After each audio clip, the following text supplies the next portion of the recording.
naghihintay ka, yung mga tao, nagsasalita na. At saka informing na ng opinion kasi yung mga tao, di ba? Controversial talaga yung Court of Public Opinion, ika nga. Samantala, ilang oras bago maglabas ng Temporary Restraining Order o TRO ang Korte Suprema sa subpoena sa bank officials at records ng umano'y mga dollar account ni Chief Justice Renato Corona na balot ng argumento ng impeachment court. Sa pagdulog kasi ng PS Bank, gayon din ng Company Corona sa Korte Suprema, lumulutang ang katanungan kung sino ang mas makapangyarihan sa dalawang korte, ang Korte Suprema ba o ang Senado na tumatayong impeachment court. There was a statement coming from one of the member judge of this Honorable Impeachment Court that allegedly, in the hierarchy of governmental authorities, Your Honor, this impeachment court is higher than the Supreme Court, Your Honor. We can hardly agree, much less concur with the said pronouncement, because it is not based on any jurisprudence, not any provision of the Constitution, nor any law on the matter, Your Honor. With due respect and my apologies, that is his personal opinion. But the way it looks to me, that is totally bankrupt of any support, legal or jurisprudential, Your Honor. I did not say that we were above. I just said that we are not co-equal. And I said that we are not exercising a legislative function. Obviously, we are exercising a judicial function, a very specific, special judicial function. Ang paniwala po namin dito, yung usapin po ng impeachment ay talagang inalis po sa korte yan. Ang ini-invoke po palagi ng Supreme Court is the expanded power of review na yan po ay pinanganak lamang dito sa 1987 Constitution. We are by your rules. Pero sila hindi po. They're trying this in two courts. Hindi lang po makadyon. Pagka nakakuha sila ng pabor dito, thank you, Senator. Pagka natalo sila, punta kami sa Supreme Court. Wala na si Tupas, no?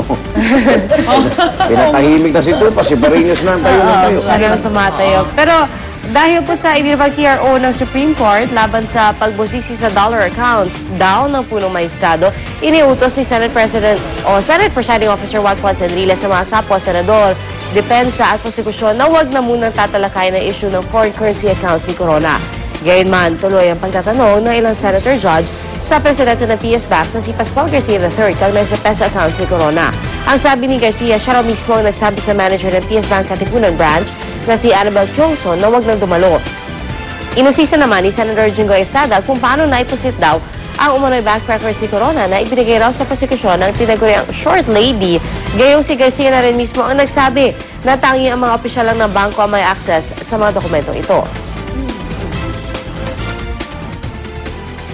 I cannot make that determination right now, Your Honor, because I would have to compare it with the Who has the original. competence to answer that question? I would have the competence, Your Honor, once I compare it versus the original. This court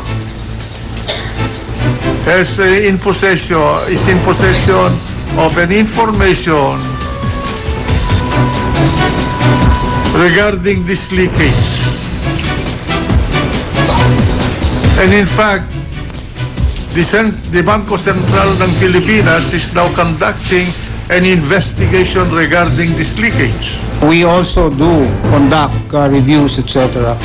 And in our determination, because this matter was being brought about earlier, we actually determined that as far as we believe, documents that were floating around did not come from the bank. Where will it come from then? I have no idea. From heaven? I have no idea, Your Honor, because if we will compare them with the original documents, there are differences.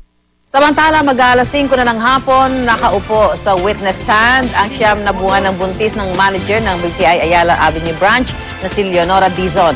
Ipinapresenta sa kanya ang mga bank record kaugnay sa isang checking account ni Corona sa kanilang branch 9 months. Ang kay Dizon, taong 1989 pa binuksan ng account at hanggang ngayon ay aktibo pa. Sa kanyang testimonya, gaya ng sa presidente ng PS Bank, kahapon lumabas na higit pa sa nakadeklarang cash and investment sa mga SALE ni Corona ang perang nakaimpok sa checking account ng punong maestrado sa BPI Ayala Avenue. Iniling naman ni Cuevas sa korte na ipasampina ang monthly bank statements ng naturang checking account ni Corona mula 1989 hanggang 2010. Dahil marami pang tanong na di nasasagot, inutusan ng impeachment court ang dalawang bank officials na bumalik sa isang linggo at muling umupo sa witness stand at kasama na rin sa ipinapatawag ng korte ang branch manager ng PS Bank sa Katipunan Branch. Ang laki ng discrepancy. Nakakaiyak. Kakayak talaga. Pinasa natin. May paliwanag naman yan. Kaya wag kang ikot-ikot ng Senado, ha? You're not a short lady. Ikaw, nandun ka, di ba? Sino nga ba yun? Ako. Nakuha ba talaga? Tingnan natin. Paano ba may short lady, may petit, ano pa? Hindi, sa laki ni Congressman Ray Umali, lahat sa kanya short lady. Oo nga naman. Totoo yun. Oo nga, lahat titingnan How niya short pababa. is short? Diba? Average height ng babae, hindi ka aabot kay Congressman Umali. Malaki si Congressman. Ano bang average size? Tinitingnan lang. Tingnan natin yung sapatos. 5'1", 5'2" lang. Ang average. Ang average. Malaki ng 5'4", 5'5", malaki na yun. Tangkad na tayo.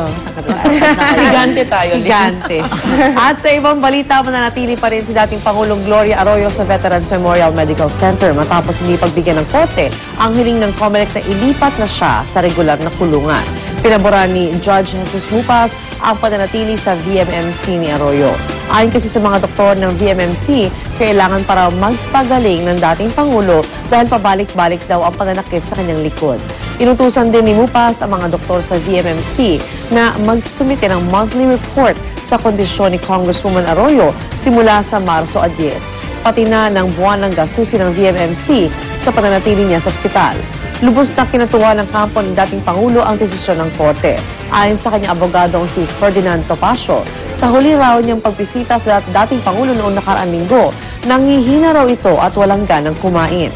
Paglilinaw naman ni Judge Mupas, sakaling maging mabuti na raw ang kondisyon ni Congresswoman Arroyo, posible pa rin daw siyang ilipat sa regular na kulungan. Ito naman si put a little girl to sleep. Baka sa sobrang ano ng administrasyong ito na mailipat siya, maibulong ni Pangulong no eh. Doon lang siya sa NDRRMC. BMMC, no? Hindi pala NDRRMC na. Pasadahan natin mga aksyon balita sa umagang ito. Ronda Reports po, mga igan.